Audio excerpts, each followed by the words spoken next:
Darius, the Hand of Noxus. Darius, oh Darius, where to begin? Ever since they were wee, Darius always looked out for his younger brother Draven.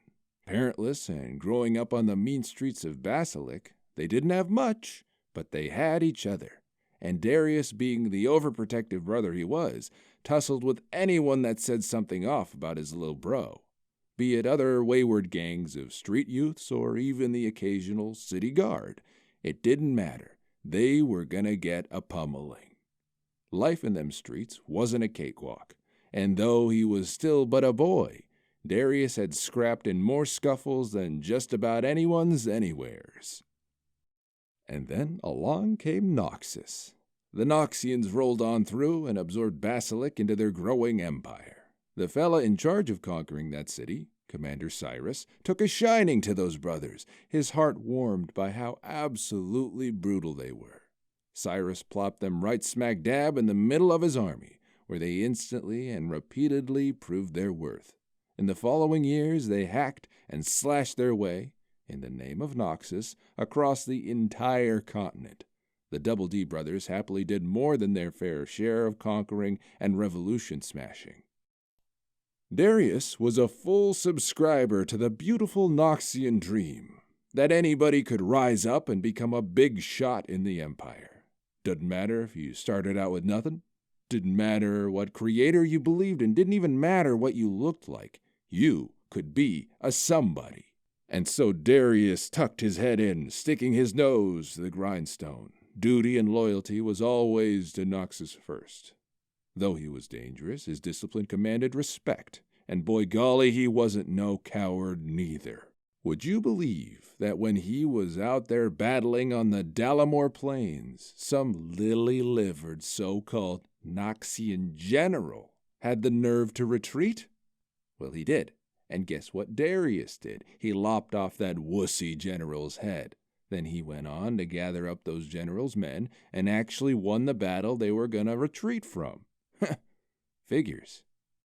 Noxus thought that was a pretty dandy thing that Darius did, so they gave him his own little army to conquer with.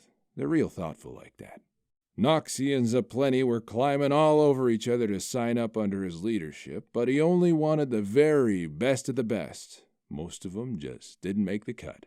Darius had quite the reputation for being all killy and ruthless, so much so that some of the cities that him and his rough-and-ready gang of troops would show up at chose to immediately surrender as to not get absolutely steamrolled. Darius went on to break the mighty cloud fortresses of the Varju people. Not a simple task, dare I say. First off, they were big-time hardcore warriors, and second off, they had been baiting back the Noxians for dozens of years. Borem Darkwill, the head honcho of Noxus, at the time, cheerfully tacked on the title of Hand of Noxus onto Darius, in recognition of him using his hands for Noxus. You know, Darius is a simple man. He doesn't want power, nor does he care for flattery. All he has is a healthily unhealthy obsession with seeing Noxus crush everything in its path. Then he got reassigned to the Freljord.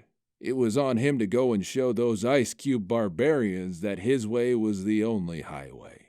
It wasn't so easy up in the frozen north, and after years of doing the darndest that Darius could do, nothing much got changed. He'd been battered around. Attempted assassins tried their best to assassinate his unassassinatable bulkiness. Even the ominous Winter's Claw had a go. No dice.